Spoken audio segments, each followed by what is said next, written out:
करेंगे, क्योंकि ये वो देश है। अगर ये देश झांसी की रानी का है तो ये देश महाराणा प्रताप का भी है, जो स्वाभिमानी थे। और हम महाराणा प्रताप को भी मानते हैं, हम भगत सिंह को मानते हैं, और गांधी जी के तरीके हिंसात्मक तरीका से चलेंगे हम। अस्सलाम वालेकुम भाई साहब, सब बहनों को भाइयों को राम राम। देखो, सबको अपना को सबको साथ रहना है और मरना मिटना भी हमारा कोई है। अपने भाइयों को बचाना है, आज अपने साथ है।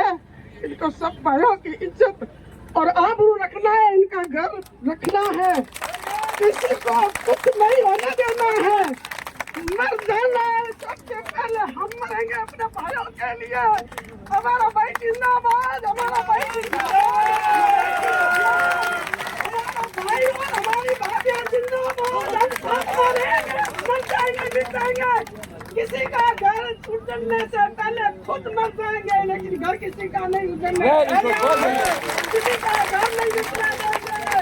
हम खत्म हो जाएंगे। हमारे आदमी को 30 साल हो गया घर बनने के बाद में 4 दिन बाद, महीने 4 महीने बाद मेरा लड़का एक्सीडेंट से खत्म हो गया। वो पहले घर उजड़ा, दूसरा मेरा बेटा गया उजड़ी, आज मेरा घर उजड़ रहा है। किसी का घर नहीं उजड़ना देंगे।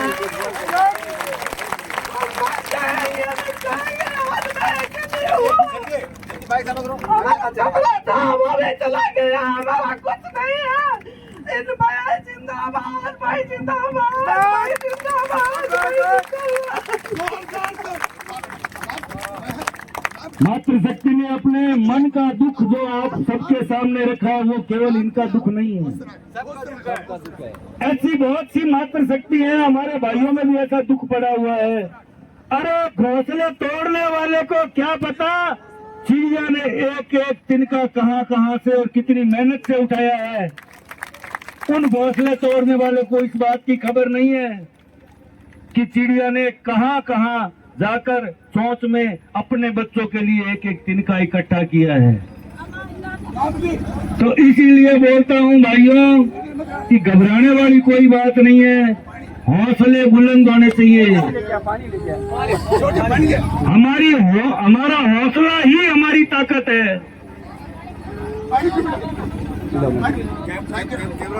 करूंगा कि अपना ये दुख आप दिल से निकाल दीजिए। हम भाई बैठे हैं ना, जब तक भाई बैठे हैं तो बहनों को किसी प्रकार की आंच नहीं आने देंगे। और जो भगवान के हाथ में है उसको तो हम टाल नहीं सकते, लेकिन ऐसे जो लोग आएंगे उनको हम किसी न किसी तरह से यहाँ आप तक नहीं पहुँचने देंगे। ये हम सभी का वादा है। आवाज धीरे की आ रही है। अब मैं प्रेमलता से अनुरोध करूंगा कि प्रेमलता मंच पे इतनी जनता दिखाई दे रही है, कल बहुत कम थी, लेकिन मुझे फिर भी ये आज कहना पड़ेगा कि अभी और जरूरत पड़ेगी। कल भी हम लोग वहाँ गए, आज महिला शक्ति काफी दिखाई दे रही है मुझे। हमें एकजुट होना पड़ेगा, एकता में ही बल है, संगठन में ही शक्ति है। जब तक हम एक नहीं होंगे तब तक हम नहीं जीत सकते। आपने देखा होगा 1947 में जब देश आजाद हुआ था तो पूरा देश एकजुट हो गया था। महिलाएं आगे थी मोर्चा संभालने के लिए, माँ बहनें बेटियां सब घर से बाहर निकली थी। जब हमें देश की आजादी मिली है, ऐसे ही आजादी नहीं मिली है। इसके बाद आपने वो झांसी की रानी देखी होगी, झांसी की रानी ने पूरा मोर्चा संभाला था और अंग्रेजों को धूल चटा दी थी। आज उन बहनों को झांसी की रानी बनना है। अगर एक महिला घर की लक्ष्मी है, घर को संवारती है, सजाती है, तो वही महिला अगर घर से बाहर निकलती है तो झांसी की रानी है, कालिका माँ है, चंडिका है।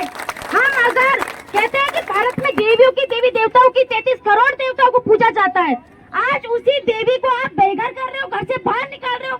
आज आप कहाँ गए आपके वो देवी देवता? क्या महिलाओं को लक्ष्मी नहीं माना जाता, काली का नहीं माना जाता? बच्चों को बचाने की बात की जाती है, पढ़ा लिखा कर हम ऐसा बनाएंगे, नारी बच्चों को बचाओ, उन्हें शिक्षित करो। आज महिलाएं घरों से बेघर करती जा रही है, तो आप कहाँ गया वो आपका?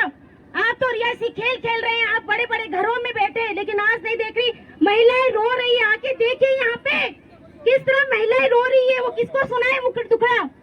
लेकिन आपको जागना होगा। ये महिलाएं और ये पुरुष जितने भी हमारे भाई जो इस मोर्चा को संभाले बैठे, हमें उनका कंधे से कंधा मिलाकर साथ देना पड़ेगा। वो आगे हमारा नेतृत्व कर रहे हैं, लेकिन हमें उसका पीछे रहना पड़ेगा। और मैं इन भाइयों को जितना भी नेतृत्व हमारे संभाल रहे हैं, मैं उन्हें यही कहना चाहूंगी कि हम आपके साथ हैं। और महिला शक्ति और युवा शक्ति अगर दोनों मिलते हैं तो ये राजस्थान में गूंज उठेगी कि देखो एक महिला आंदोलन बीकानेर में भी हुआ था, पुरुष और युवा शक्ति मिलकर एक आंदोलन हुआ था, पूरे राजस्थान में गूंज उठेगी। तो ये तो केवल बीकानेर है, वरना आप देख लीजिए यहाँ के कि कितनी भीड़ है नारियों की और कितने हमारी युवा शक्ति हमारे साथ है। और अभी भी जब हम लोग आ रहे थे तो घरों में दुकानें खुली हुई है, घरों में लोग बात अपने साफ सफाई कर लगे हुए। तो मैं ये कहना चाहती हूँ, क्या ये उनका मकान नहीं है? अरे किसी का भी घर टूट रहा हो वो अपना ही मकान है। जब वो यहाँ तक आ सकते हैं तो धीरे धीरे वो हमारे घर को भी तोड़ लेंगे। अभी भी आप जागृत नहीं हुए, अभी भी अगर आप सोते रह जाए तो सोते ही रहे ना, क्योंकि एक ना एक दिन ये हमारा जो घर है ना, ये सपनों का मकान है। ये छोटा सा जो घर है ये हमारा सपनों का मकान है।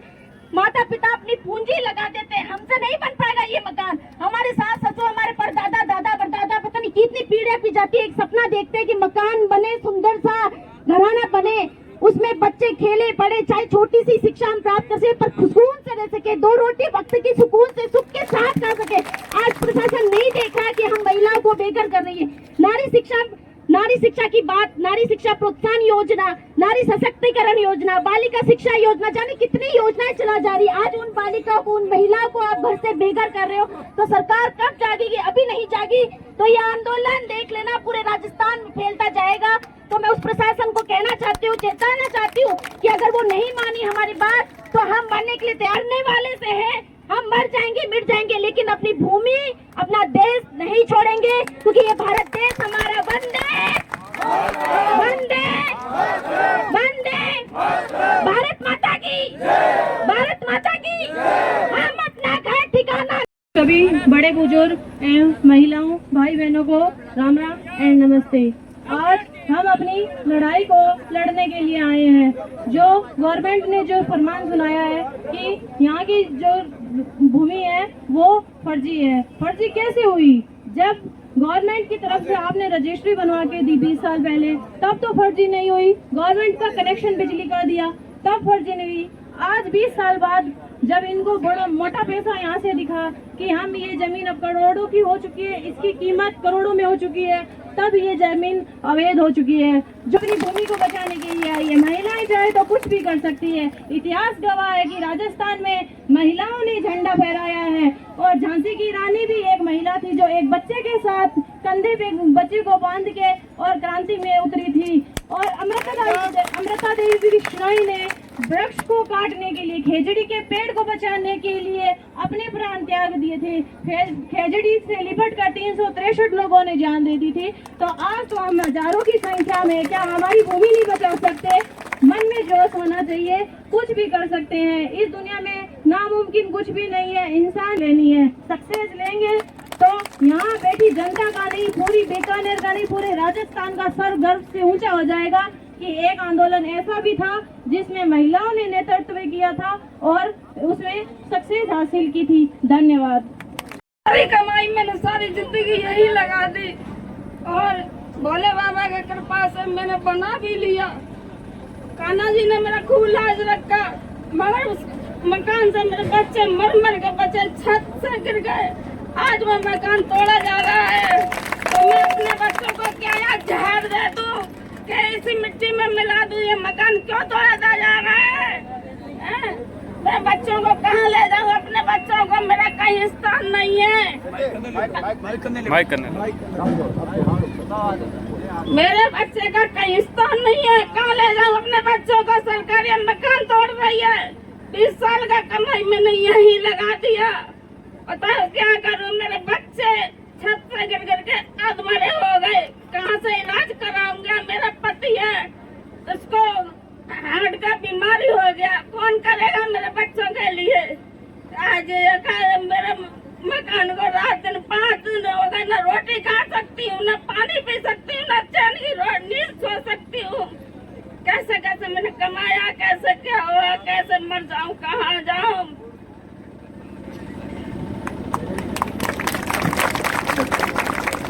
देखो हमारे इस और लोगों को राम राम करती हूँ। मैं बस इतना ही कहना चाहती हूँ, प्रशासन कह रहा है ये सारी जमीन हमारी है, हम किसके हैं? प्रशासन किसका है? अगर हम प्रशासन के हैं तो जमीन हमारी है और राज भी हमारा ही रहेगा। बस आप लोगों का सबका सहयोग होना चाहिए। एक बार आप सारे जोर से बोलेंगे, भारत माता की, भारत माता की, भारत माता की। तो आप सब जैसे भारत माता के लिए एक होकर आवाज उठाए हैं, वैसे ही इस आंदोलन में भी एक रहिए। है, निडर है, न डरने वाले हैं और कर्मठ हैं और त्याग की भावना रखने वाले, ये हमारे राम निवासी है। इनके लिए जोर से ताली बजाएंगे।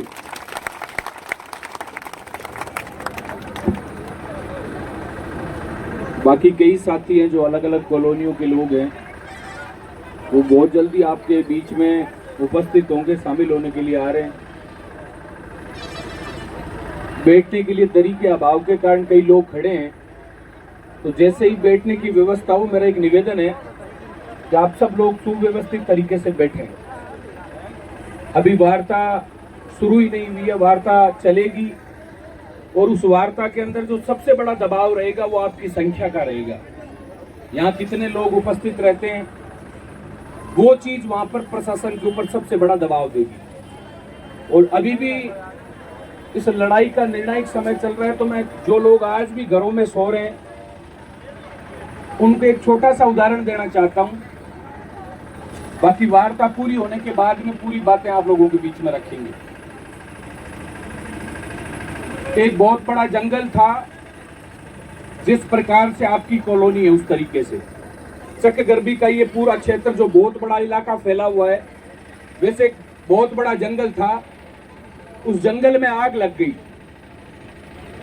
जैसे ही आग लगती है तो सब लोग अपनी जान बचाने के लिए कोशिश करते हैं, कैसे भी करके यहाँ से भागे, अपना जीवन बचाने का काम करें। जितने भी बड़े पशु पक्षी थे, जंगल का राजा कहे जाने वाला शेर तक भाग रहा था। उस समय एक छोटी सी चिड़िया, जिसको हम कह सकते हैं उस जंगल का सबसे छोटा प्राणी, वो पास ही एक समुद्र था, वहां से एक चोंच भर के पानी लाती और लाके उस आग को बुझाने के लिए 2 बूंद उसमें डालती।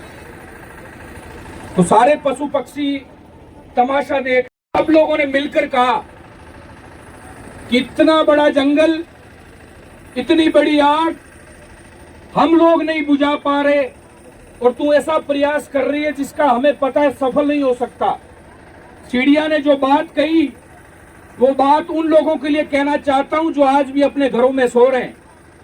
चिड़िया ने कहा, आज से सैकड़ों वर्ष बाद जब इस जंगल के इतिहास के अंदर इस आग की चर्चा होगी, तो मेरा नाम आग बुझाने वालों में, आपका नाम तमाशा देखने वाले लोगों में होगा। इसलिए मैं आप लोगों को कहना चाहता हूं, आप लोग वो लोग हैं जो गर्व से कह सकते हैं, अपने बच्चों को, अपने बेटे को, अपने पोतों को, आने वाली पीढ़ियों को गर्व से सीना चौड़ा करके कह सकते हैं, जब हमारे मकान तोड़े जा रहे थे, हम घरों में नहीं सो रहे थे, उस गर्मी के अंदर जब पसीना सर से लेके एड़ी तक आता है, हम अपना घर छोड़कर खुले आसमान में बैठे थे अपना आशियाना बचाने के लिए।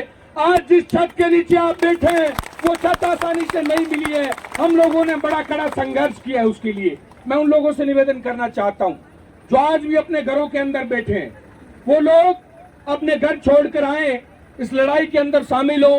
पूरी बात जब वार्ता होगी उसके बाद कहेंगे, और तय वार्ता के बाद ही होगा कि ये लड़ाई किस ओर जाती है।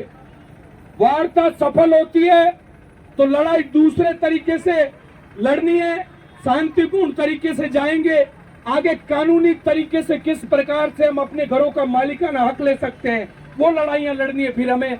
और अगर वार्ता सफल नहीं हो पाती है तो हमें किस प्रकार से बीकानेर जिला मुख्यालय की तरफ कूच करना है, वो रणनीति तैयार होगी। लेकिन उस वार्ता के अंदर सबसे बड़ा जो दबाव होगा, वो दबाव जो आपके संपर्क के लोग हैं, आपके मिलने वाले लोग हैं, उन तक सूचना पहुंचाने का काम करें। अपने घरों से निकलें,